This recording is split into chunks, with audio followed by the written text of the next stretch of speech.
믿음의 법으로 이런 제목으로 같이 하나님의 말씀을 나누도록 하겠습니다.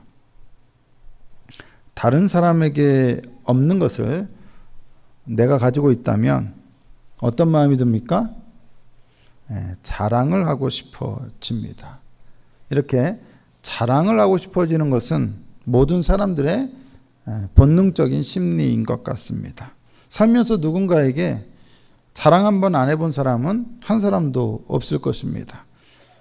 여자분들인 경우 머리에 핀 하나 새로 꽂거나 미용실에 가서 머리를 새로 했거나 아니면 파마를 했거나 아니면 새 옷을 입었거나 어떻습니까? 왠지 모르게 자랑하고 싶은 마음이 들지 않습니까? 어릴 때마다 우리 집에 이거 있다? 너희 집에 있냐? 하고 막 자랑했던 그런 일들이 한 번쯤 다 있지 않습니까? 아들 자랑을 했든지 남편 자랑을 했든지 우리 집이 좋다는 둥 우리 차 좋은 거 탄다는 둥 뭐든지 자랑을 한 번쯤은 다 해봤을 것입니다. 자랑하는 이유도 사람마다 다 다르죠.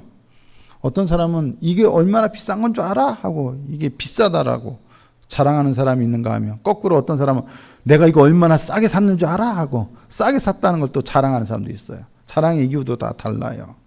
할머니 할아버지들은 또 뭐 자랑하느라 바빠요? 손주들 자랑하느라 참 바쁘죠.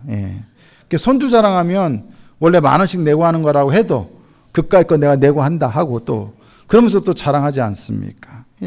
이처럼 자랑은 인간의 본능처럼 느껴집니다. 또 그렇게 보입니다. 그런데 자랑이라고 하면 유대인들 역시 빠지지 않습니다. 유대인들은 무엇을 자랑했습니까? 로마서 2장 17절에서 20절을 보니까 이렇게 말씀하죠. 유대인이라 불리는 내가 율법을 의지하며 하나님을 자랑하며 율법의 교훈을 받아 하나님의 뜻을 알고 지극히 선한 것을 분간하며 맹인의 길을 인도하는 자요 어둠에 있는 자의 빛이요 율법에 있는 지식과 진리의 모본을 가진 자로서 어리석은 자의 교사요 어린아이의 선생이라고 스스로 믿었다. 율법을 의지했어요. 그리고 자랑을 했어요. 뭘 자랑했어요? 하나님도 자랑했지만 우리는 율법의 교훈이 있다. 그걸 받았다. 우리는 또 너희들과 달리 이방인들과 달리 하나님의 뜻을 알고 지극히 선한 것을 분간할 줄 안다. 그래서 너희들은 보지 못하는 맹인이지만 우리는 너희를 인도하는 사람이다. 또 우리는 어둠에 있는 빛이고 또 우리에게는 율법에 있는 지식과 모본이 있다. 그래서 우리는 너희 같은 어리석은 자의 교사고 어린아이의 선생이다. 뭔 자랑하는 거예요? 율법 때문에 자기 자랑하는 거예요. 자기 자랑. 유대인의 자랑은 바로 율법으로부터 나왔습니다. 세상 민족들 중에 오직 유대인들만 율법을 가지고 있기 때문입니다. 내가 가지고 있으니까 얼마나 자랑하고 싶어요. 인간의 기본적인 심리죠. 율법은 그들을 다른 민족들과 확실하게 구별되게 해주었습니다. 하지만 유대인들이 율법을 자랑하는 것은 마치 내 짝꿍이 서울대 갔다라고 자랑하는 것과 다를 게 없습니다. 짝꿍이 서울대 간 것이 나와 무슨 상관이에요? 내가 서울대 가는 거라면 몰라도 짝꿍이 서울대 간 것이 왜 내 자랑이 될 수 있습니까? 유대인들은 세상 민족들 중에 유일하게 율법을 가지고 있었지만 그 율법이 그들을 전혀 다른 존재가 되게 해주지는 않았습니다. 로마서 3장 9절을 보십시오. 그러면 어떠하냐? 우리는 나으냐? 우리가 좀 뭔가 율법 때문에 더 나은 존재가 되었느냐? 결코 아니라 유대인이나 헬라인이나 다 죄 아래 있다고 우리가 이미 선언하였다. 여러분, 율법이 있으면 율법을 가지고 있다는 것이 자랑이 돼서는 안 되고 내 짝꿍이 서울대 갔다는 게 자랑이 되어서는 안 되고 내가 서울대 가야 하는 것처럼 율법을 가지고 있으면 율법 때문에 우리가 어떻게 돼야 돼요? 변화되어야 하잖아요. 안 돼요. 안 돼요. 땅에서는 키가 5cm 혹은 10cm만 차이 나도 굉장히 큰 것처럼 보입니다. 하지만 하늘에서 거꾸로 재면 그 정도의 차이는 아무것도 아닙니다. 율법을 가지고 있다는 것이 그와 같습니다. 율법 때문에 남들보다 10cm는 이 땅에서는 더 커 보일 수 있지만 하나님의 관점에서 보면 어떻습니까? 다 거기서 거기입니다. 그렇지 않습니까? 하늘의 관점에서 보면 약 약간의 크고 작음은, 이 땅에서의 약간의 크고 작음은 아무런 차이를 만들어내지 못합니다. 하나님 앞에서는 그냥 모두가 다 죄인일 뿐입니다. 율법을 가진 죄인, 율법을 가지지 못한 죄인으로 구별될지는 몰라도 죄인이라는 사실을 바꿀 수는 없습니다. 여러분, 사람들이 자랑하는 이유가 무엇일까요? 기본적인 심리이지만 결국 뭐를 하기 때문일까요? 사람들이 자랑하는 이유는 바로 계산을 하기 때문입니다. 사람들은 계산에 참 빠릅니다. 내가 더 많이 가졌는지 적게 가졌는지를 금방 계산해 봅니다. 내가 가진 것이 더 좋은 건지 나쁜 건지 아주 찰나의 순간에도 그것을 계산합니다. 내 옷이 더 좋은 옷인지 저 사람의 옷이 더 좋은 옷인지 금세 그냥 한눈으로 잠깐만 봐도 머릿속에 비싼 거네? 나보다 싼 거네? 계산이 돼야 안 돼요? 네, 계산이 됩니다. 자랑하려면 계산을 제대로 할 줄 알아야 합니다. 우리 집에 있는 것이 다른 집에 없는지 있는지를 계산해야 돼요. 그래야 계산이 돼요. 그래야 자랑이 돼요. 계산이 안 되면 자랑을 못 해요. 계산은 인간의 본성입니다. 그런데 사람들은 단지 물질적인 것만 계산하지 않습니다. 사람들은 종교와 신앙에서도 계산합니다. 내가 남들보다 기도를 더 많이 하는지, 말씀을 더 많이 아는지, 신앙 지식이 더 있는지 없는지, 나의 신앙 열심과 헌신이 다른 사람들보다 더 많은지, 더 대단한지, 더 열심히 큰지 등등을 우리는 다 뭐예요? 계산해요. 그래서 우리는 그냥 딱 교회에서 살아가는 모습, 어떤 모습만 보고 저 사람 믿음 별로 없네? 나보다 별로 없네? 그냥 순간적으로 자기도 모르게 어때요? 머릿속에 다 계산이 돼요. 신앙과 종교에 있어서조차 사람들은 계산에 대한 심리를 가지고 있습니다. 그것에 대한 가장 분명한 예가 바로 예수님께서 말씀하신 마태복음 20장에 나오는 포도원 품꾼에 대한 이야기입니다. 우리가 잘 아는 이야기죠. 한 집주인이 자기 포도원에 사람들을 들여보냈습니다. 그런데 이 주인이 그 포도원에 들여보낸 사람들은 다 어떤 사람들이었어요? 한결같이 일을 구하지 못해서 장터에서 그저 할 일 없이 그냥 서성이던 사람들이었어요. 너 왜 여기서 이러고 있어? 누가 나한테 일자리를 안 줘요? 그래? 그러면 내 포도원에 들어가서 일해. 그래서 어떤 사람은 아침 9시에, 어떤 사람은 12시에, 어떤 사람은 일이 다 끝나갈 무렵인 오후 5시에 각각 들어가서 일을 하게 되었습니다. 자, 일이 다 끝나고 집주인은 각자에게 품삯을 줍니다. 그들 모두에게 들여보내면서 약속했던 대가는 얼마였어요? 품삯의 대가는 한 데나리온이었어요. 그냥 하루치 품삯이었어요. 몇 시에 들어가든 상관없이 이미 그걸 약속했어요. 그리고 주인은 본인이 약속한 대로 모두에게 한 데나리온씩을 다 주었습니다. 그랬더니 어떤 일이 일어났습니까? 아침 일찍 온 사람들이 화를 내며 불평을 터뜨렸습니다. 마태복음 20장 11절과 12절을 보겠습니다. 다 같이 한번 읽어보실까요? 시작. 받은 후 집주인을 원망하여 이르되 나중 온 이 사람들은 1시간밖에 일하지 아니하였거늘 그들을 종일 수고하며 더위를 견딘 우리와 같게 하였나이다. 자, 여러분 보세요. 여기 벌써 뭐가 있습니까? 계산이 있어요. 그들은 늦게 온 그들 5시에 온 그들은 1시간밖에 일하지 않았어요. 그리고 1시간밖에 일하지 않은 사람과 누구를 비교해요?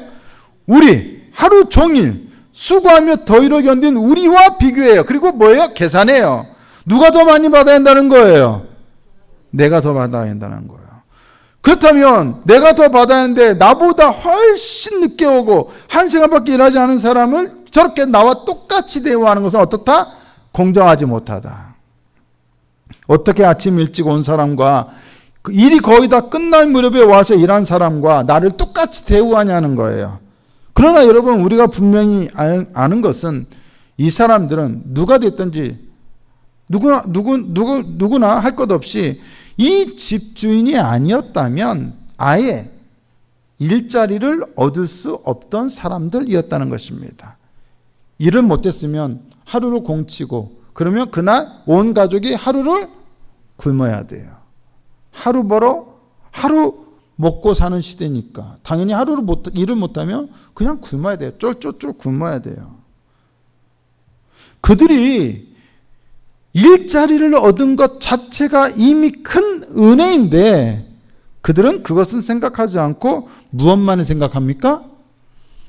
누가 일찍 왔는지, 누가 늦게 왔는지, 그에 따라서 누가 더 많이 받고 적게 받아야 하는지 오직 그들에게는 그 계산만 있었습니다.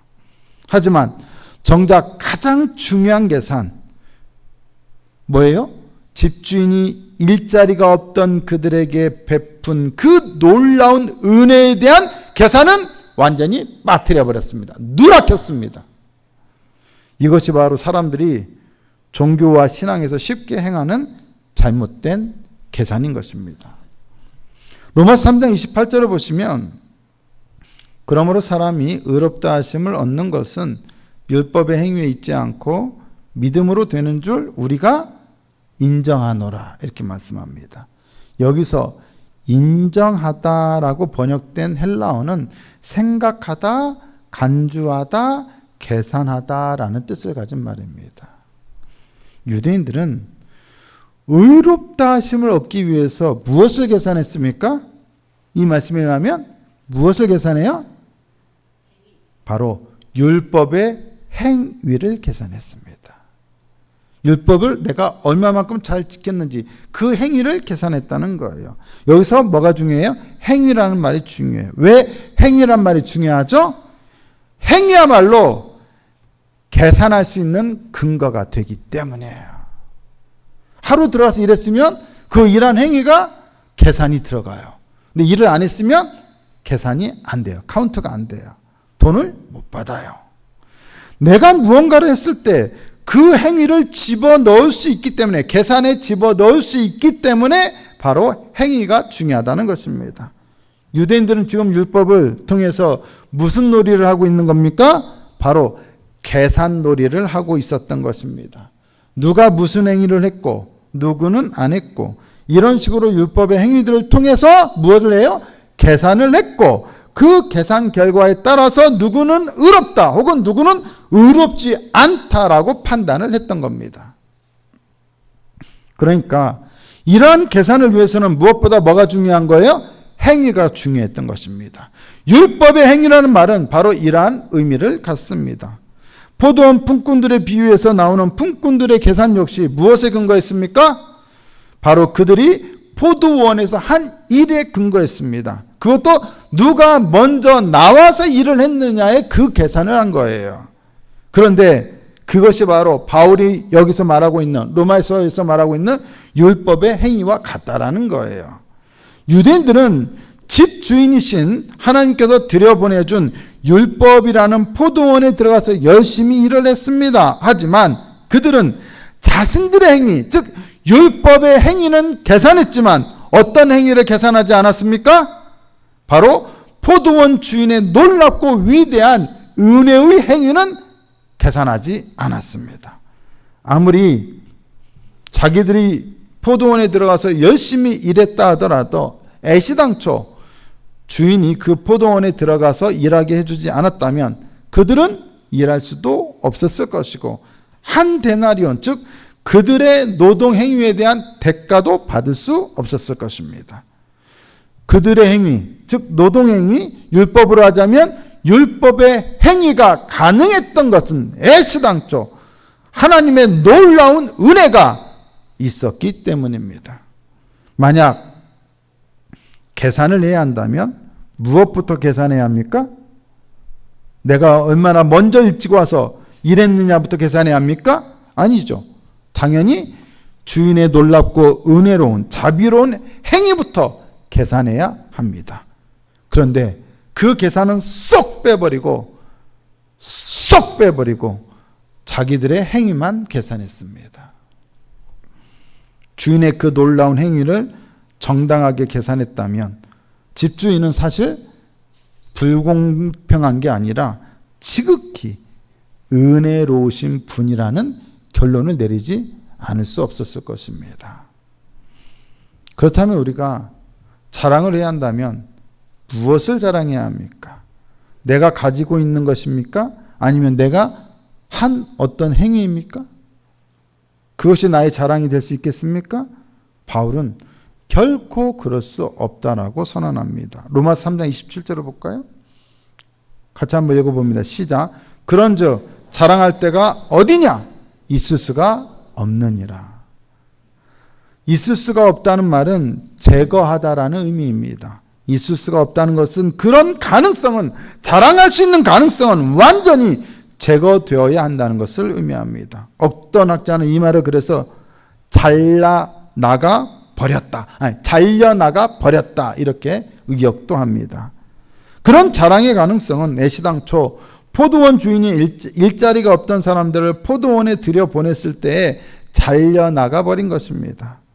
그렇다면 우리가 자랑할 수 있는 근거는 오직 은혜로우신 주인에게만 있지 우리가 무엇을 했든 우리의 행위에 있지 않습니다. 그것을 바울은 이렇게 표현합니다. 로마서 3장 27절 하반부입니다. 같이 한번 읽어보실까요? 시작. 무슨 법으로냐? 행위로냐? 아니라 오직 믿음의 법으로니라. 행위가 아니라 오직 믿음으로만 우리는 자랑할 수 있다는 것입니다. 믿음으로만 자랑할 수 있다는 것은 바로 집주인이 행하신 일이 지극히 은혜로운 것이었음을 믿고 그것만을 자랑해야 한다는 것을 의미합니다. 오직 은혜로 인해서 가지게 된 그 믿음의 근거에서 우리는 하나님을 자랑해야 합니다. 주님의 은혜를 자랑해야 합니다. 우리의 자랑의 근거는 그래서 행위가 아니라 믿음의 법으로입니다. 로마서 3장 27절 말씀을 다시 하반절을 보시면 행위로냐 아니라 오직 믿음의 법으로니라 이렇게 나와 있죠. 앞에는 행위라는 말이 나오고 뒤에는 믿음의 법이라는 말이 나와요. 만약에 대칭을 이룬다면 앞에 행위만 있다면 뒤에도 뭐만 나오는 게 좋아요? 믿음만 나와요. 그리고 믿음의 법을 말하려면 앞에는 뭐가 나와야 돼요? 행위의 법이라는 말이 나와야 균형이 맞을 겁니다. 그래서 어떤 학자는 이것을 행위의 법과 믿음의 법으로 구별하기도 합니다. 그러니까 우리에게 허락된 기독교 신앙이란 행위의 법에 따른 것이 아니라 오직 유일하게 믿음의 법을 따르는 것이라는 것이 우리가 분명히 알아야 할 진리입니다. 복음의 진리는 행위를 따르는 것이 아니라 믿음을 따르는 것입니다. 이 행위를 바울은 로마서 3장 28절에서 율법의 행위라는 표현으로 말하고 있습니다. 그렇다면 우리는 이해를 돕기 위해 율법의 행위나 행위를 행위의 법으로 바꾸어서 이해할 수 있을 것입니다. 중요한 것은 우리의 자랑은 우리가 한 행위에 대한 계산이 아니라 무엇으로요? 믿음으로 혹은 믿음의 법으로 되어야 한다는 것입니다. 누구를 믿는 믿음? 하나님을 믿는 믿음. 하나님의 은혜를 믿는 믿음이어야 합니다. 만약에 유대인들처럼 신앙의 근거를 행위의 법에 계속 둔다면 우리가 무엇을 하는가?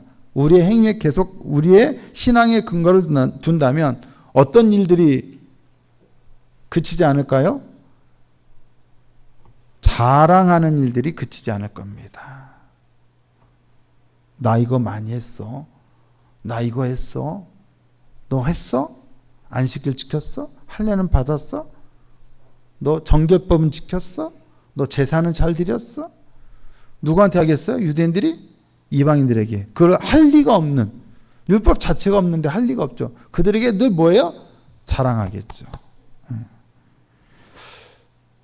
기독교가 다른 모든 세상의 모든 종교와 유일하게 다른 한 가지는 바로 우리의 신앙의 근거가 결코 행위의 법에 있지 않고 믿음의 법에 있다는 것입니다.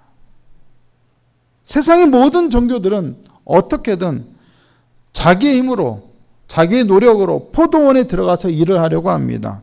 없는 일자리를 자기의 힘으로 만들어 보려고 하는 것입니다. 하지만 성경의 대전제는 무엇입니까? 애시당초 인간, 그것도 죄인인 인간이 일할 수 있는 자리란 존재하지 않는다는 것입니다.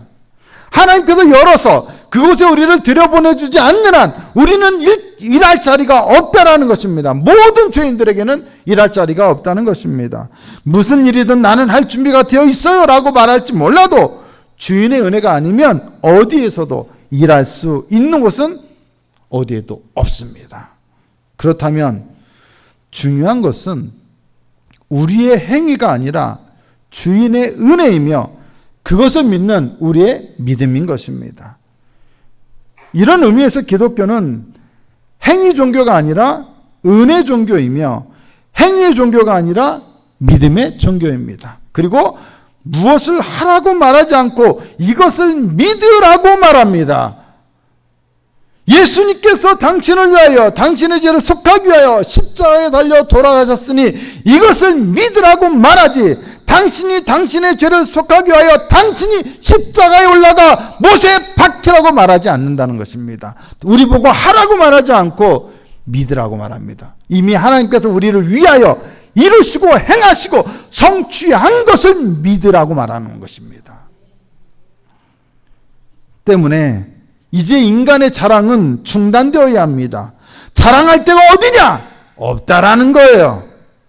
인간의 자랑이 그치는 그곳에서 비로소 하나님의 은혜가 시작됩니다. 믿음의 법이 작용합니다. 그리고 놀라운 구원의 역사가 시작됩니다. 로마서 3장 29절을 보십시오. 하나님은 다만 유대인의 하나님이시냐? 또한 이방인의 하나님은 아니시냐? 진실로 이방인의 하나님도 되시느니라. 율법을 강조하고 행위를 강조하게 되면 결과적으로 하나님은 다만 유대인만의 하나님인 것처럼 주장될 수 있습니다. 누구에 의해서요? 그렇게 행위를 강조하는 유대인들에 의해서. 너희들은 율법을 안 지키잖아. 말씀을 안 지키잖아. 하나님은 우리만의 하나님이야. 너희 하나님이 될 수가 없어. 유대인들은 하나님이 자신들만의 하나님이라 주장함으로써 하나님을 독점하려고 합니다. 그것의 근거는 율법이었고 또한 율법의 행위에 따른 계산이었어요. 인간들의 종교적 계산은 이런 식으로 하나님을 자신들이 독점하게 만듭니다. 하지만 바울이 말하듯이 하나님은 유대인만의 하나님이 아니라 이방인의 하나님도 되십니다. 그렇다면 그들의 독점은 무엇을 의미합니까? 자기들만의 하나님이 아닌데 자기들만의 하나님이라고 주장하는 그것은 무엇을 의미합니까? 불법적인 점거 혹은 강제적인 약탈입니다. 자기 것이 아닌데 자기 것이라 주장하면 불법이잖아요. 빼앗는 거죠. 유대인들은 하나님을 자신들만의 하나님이라 주장함으로써 하나님의 신성과 하나님의 주권을 약탈하는 잘못을 저지르는 것입니다. 아무리 대단한 종교적 인간, 율법적 인간이라도 종교적, 율법적 행위에 따른 잘못된 계산은 하나님의 거룩함과 하나님의 신성과 하나님의 주권을 침범하게 되어 있습니다. 이런 일은 하나님의 은혜를 인간의 행위로 바꾸는 곳에서 종종 일어납니다. 하나님을 소유한 사람은 아무도 없습니다. 아무리 대단한 경건한 사람이라도 믿음의 사람이라도 신앙의 사람이라도 하나님을 독점할 수 없습니다. 오직 모든 인간은 자기의 행위에 따라서가 아니라 하나님의 은혜에 따라서 그리고 믿음으로만 하나님을 자기의 하나님이라 부를 수 있습니다. 아니 더 정확하게 말하면 하나님은 은혜와 믿음 안에서 모두의 하나님이 되십니다. 그렇게 되기를 원하신 분이 바로 하나님이시기 때문입니다. 때문에 기독교 신앙은 모두에게 열려있는 동시에 모두에게 쉽지 않습니다. 모두에게 열려있다는 것은 누구나 믿기만 하면 그 사람이 어떤 죄를 저질렀던 과거에 어떤 삶을 살았던 어떤 전력을 가지고 있던 상관없이 믿기만 하면 하나님의 백성이 될 수 있기 때문에 모두에게 열려 있습니다. 유대인이나 이방인이나 상관없이 모두에게 열려 있습니다. 맞습니까? 그렇다면 모두에게 쉽지 않다는 것은 무슨 의미일까요? 믿기만 하면 된다는데 왜 근데 그게 쉬운 일이 아니죠? 왜 쉽지 않죠? 여러분 왜 쉽지 않다고 생각하십니까? 안 믿어서요? 네, 그것도 있겠죠. 누구에게나 쉽지 않다는 것은 바로 뭐 때문이냐? 종교와 신앙조차 대체적으로 본능적으로 계산과 연관해서 생각하기 때문이에요. 우리는 어떤 사람이 천국 가야 한다고 생각해요? 어떤 사람이 천국 갈 수 있다고 생각해요? 세상 사람들한테 다 물어보세요. 죄인이 천국 갈 수 있어요? 아니면 착한 일을 하는 사람이 천국 갈 수 있어요? 착한 일을 하는 사람. 우리는 본능적으로 계산을 해요. 세상 모든 사람들은 다 계산을 해요. 누가 천국에 갈 수 있지? 아! 그렇지! 착한 사람이지. 아무리 믿기만 하면 된다고 해도 사람들은 계산하는 데 익숙합니다. 내가 그동안 죄가 많아.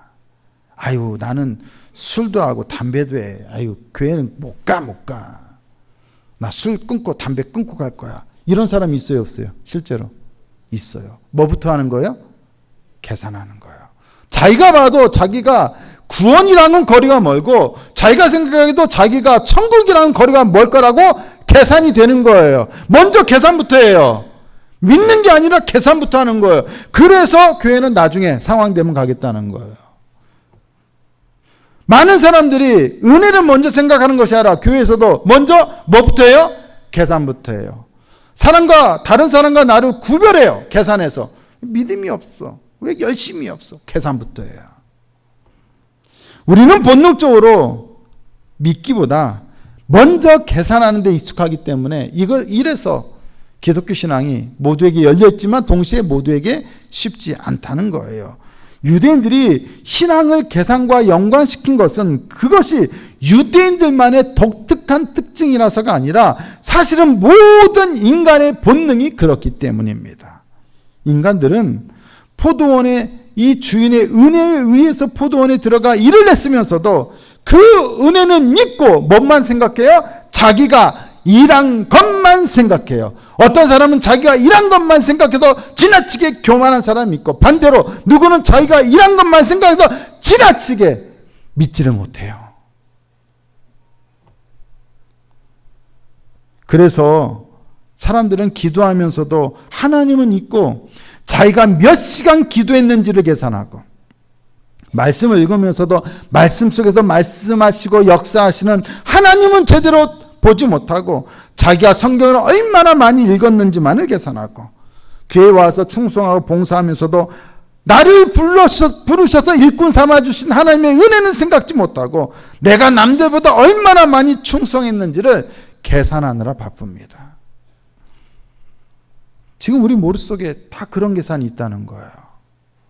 오직 은혜, 오직 믿음이라는 이 종교개혁의 슬로건을 우리의 모토로 삼는다 하면서도 정작 우리는 자기도 모르게 종교적 인간의 모습, 율법적 인간의 모습, 즉 계산하는 자의 모습으로 살아가고 있다는 거죠. 그런 계산이 우리에게 있습니까? 없습니까? 있습니까? 없습니까? 왜 자신이 없으십니까?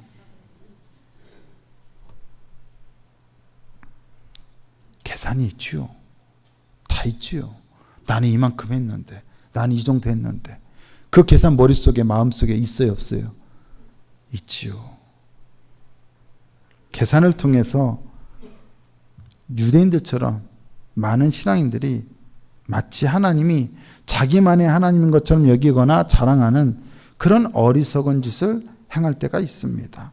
그리고 유대인들이 이방인들을 이 계산에 의해서 이방인들을 우습게 여겼던 것처럼 나만큼 하지 않는 사람들을 우습게 여기거나 하찮게 여기는 그런 모습이, 그런 종교적 교만이 우리에게도 있습니다. 기도를 많이 하는 사람들, 신앙 지식이 많고 성경 지식이 많은 사람들, 그렇지 못한 사람들을 어떻게 합니까? 때때로 나도 모르게 무시할 수 있어요. 정죄할 수 있어요. 왜요? 계산이 되기 때문이에요. 너 나만큼 하지 않잖아. 나만큼 열심히 없잖아. 우리도 모르게 계산해요.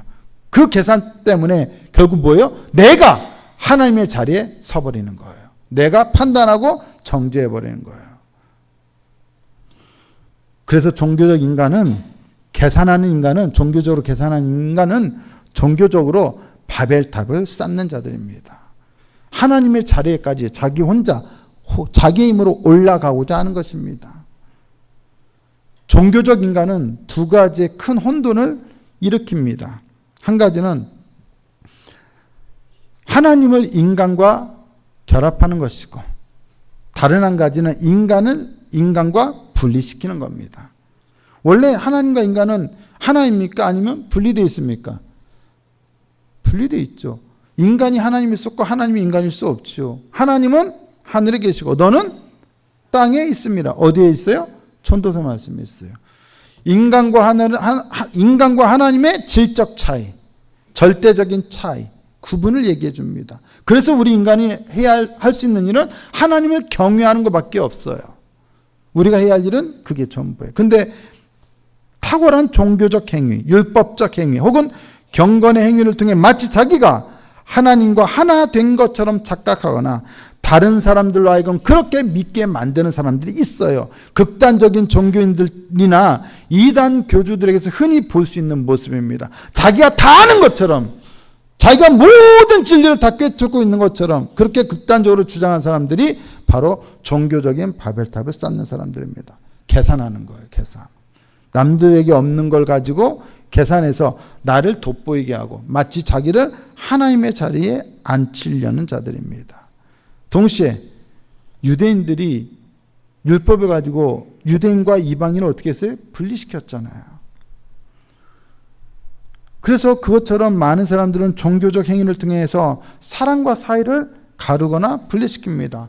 어떻게 해요? 더 의로운 자와 의롭지 못한 자, 거룩한 자와 속된 자, 열심히 있는 자와 열심히 없는 자를 구분하여 분리시킵니다. 종교개혁 이전에 카톨릭에서 교황을 중심으로 한 성직자들과 평신도들을 갈라놓은 것처럼 이 시대에도 그러한 일들은 종교적인 열심이라는 이름하에 얼마든지 벌어질 수가 있습니다. 원래 인간과 인간이 하나 되어야 하잖아요. 근데 분리시켰어요. 거꾸로죠. 하나님과 인간은 분리시켜야 하는데 하나 되게 만들고, 인간과 인간들은 결합되어야 하는데 분리시키는, 바로 이 두 가지의 종교적 인간에 의한, 종교적 행위에 의한 두 가지 혼돈이 일어날 수 있다는 것입니다. 하지만 진정한 기독교 신앙, 즉 은혜에 따른 믿음의 법은 이 두 가지 혼돈을 바로잡습니다. 하나님은 인간과 분리되고 인간은 인간과 결합됩니다. 로마 3장 30절을 보십시오. 할례자도 믿음으로 말미암아 또한 무할례자도 믿음으로 말미암아 의롭다 하실 하나님은 한 분이십니다. 우리를 의롭다 하실 하나님은 오직 한 분이십니다. 종교적 인간이 탐할 수 있는 그런 하나님이 아닙니다. 율법적 계산으로 만들 수 있는 그런 하나님이 아닙니다. 그분은 유일하시고 거룩하시고 우리의 참 하나님이십니다. 그리고 그 하나님은 할례자도 무할례자도 믿음으로 의롭다 하십니다. 율법으로 인해 막힌 담을 헐고 분리된 장벽을 제거하여 인간과 인간을 결합하십니다. 오직 믿음의 법 아래에서 모두가 동일한 유일하신 하나님의 백성이 되게 만드는 것입니다. 오직 믿음의 법에 따른 기독교 신앙은 이렇게 하나님을 하나님으로 높이며 인간은 서로가 서로를 품고 하나 되게 만듭니다. 오늘날 종교의 이름으로, 신앙의 이름으로 싸우는 모든 싸움의 배경에는 무엇이 있습니까? 잘못된 계산이 있습니다. 하지만 참된 은혜와 그것을 믿는 믿음 안에는 싸움이 아니라 화해와 하나됨과 연합과 결속이 있습니다. 그리고 하나님을 하나님으로 높이는 경외심이 있습니다. 왜 믿음의 법으로입니까? 행위에 따른 계산이 우리를 살리지 못하기 때문입니다. 절대적으로 잘못되었기 때문입니다. 많은 사람들은 자꾸 행위에 따른 계산으로 우리의 신앙을 생각합니다. 혹은 그것을 믿음이라고 착각합니다. 하나님의 은혜에 대한 계산을 빼버리고 누락시키고 빠뜨리고 오직 행위에만 집중합니다. 유대인들이 그렇게 했습니다. 그 결과 하나님의 자리를 본인들이 독점하게 되었고 이방인들과 자신을 분리하게 되는 어리석은 일을 행하게 된 겁니다. 오늘 우리 신앙은 어떻습니까? 행위에 따른 계산을 하고 있습니까? 아니면 은혜에 따라 믿음을 갖고 있습니까? 자꾸 사람들이 여전히 행위를 생각하고 계산을 합니다. 자기가 한 행위는 있고 그것을 계산하지 말고 하나님의 놀라운 은혜의 행위만을 계산해야 하는데 여전히 자기가 한 행위를 생각할 때가 많습니다. 보통 우리가 그런 말 많이 하는 사람 있잖아요. 나 때는 말이야. 왕년에 내가 말이지. 그런 사람들 지금 뭐 하고 있는 거예요? 자기가 한 거 계산하고 있는 거예요. 근데 우리가 하나님 앞에서 해야 할 일은 뭐예요? 아무리 우리가 뭔가를 대단히 많은 일을 했어도 하나님 앞에 가서 우리는 뭐라고 해야 돼요? 저는 무익한 종입니다. 했던 거를 계산할 필요가 없어요. 사실은 하나님이 이루신 거예요. 그러므로 오늘 우리는 이 하나님의 은혜 안에서 계산하는 사람이 아니라 믿는 사람이 되어야 합니다. 행위의 법이 아니라 오직 믿음의 법을 따라 살아가는 사람이 되어야 합니다. 우리에게 활짝 열린 이 은혜의 문을 믿음으로 과감하게 열어줘서 그 안에 들어가야 합니다. 거기서 행위 때문에 계산하느라고 들어갈까 말까 내가 들어갈 수 있을까 없을까 그거 계산하면 못 들어갑니다. 나는 뭐 잘못한 것도 많고 나는 죄인이고 죄도 많고 나는 뭐 이것도 하고 저것도 하고 못된 짓은 다 했는데 나는 들어갈 수 없어라고 계산한 사람은 영원히 못 들어갑니다. 하지만 그거 계산하지 않고 주님의 은혜만 생각하고 믿으면 과감하게 은혜의 보좌 앞으로 담대히 나아갈 수 있습니다. 이게 뭐냐? 기독교 신앙입니다. 복음입니다. 그래서 복음은 오직 믿음의 법으로입니다. 언제나 이 믿음의 법은 그래서 우리의 종교를 새롭게 하며 우리의 신앙을 새롭게 하며 우리의 삶을 새롭게 합니다. 그리고 우리를 진정한 자유로 이끌어 줍니다. 정죄나 죄책감이 아니라 우리가 한 일의 근거에서가 아니라 하나님의 은혜의 근거에서 살기 때문에 우리는 진정 자유롭습니다. 그리고 하나님 앞에 그렇게 말할 뿐입니다. 그렇습니다. 저는 아무것도 한 게 없고 저는 무익한 종이고 제가 한 것은 오직 죄밖에 없지만 하나님의 은혜에 의지하여 이 자리에 나왔습니다. 이것이 바로 주님이 우리에게 선포하신 복음입니다. 오라 이거죠. 오라. 내가 너희를 다 받으리라. 오직 이 믿음의 법으로 여러분 모두 주님 앞에 서십시오. 나아가십시오. 그리고 행위를 자랑하지 마시고 믿음의 법을 자랑하십시오. 하나님의 은혜를 자랑하십시오. 그것이 오늘 우리가 살 길이고 그것이 우리의 삶과 신앙과 교회를 새롭게 하는 길인 것을 믿고 오직 믿음의 법으로 나아가는 우리 모두가 될 수 있기를 또 우리 한누리교회가 그러한 믿음의 법으로 세워지는 교회가 될 수 있기를 우리 구주 예수 그리스도의 이름으로 축복합니다.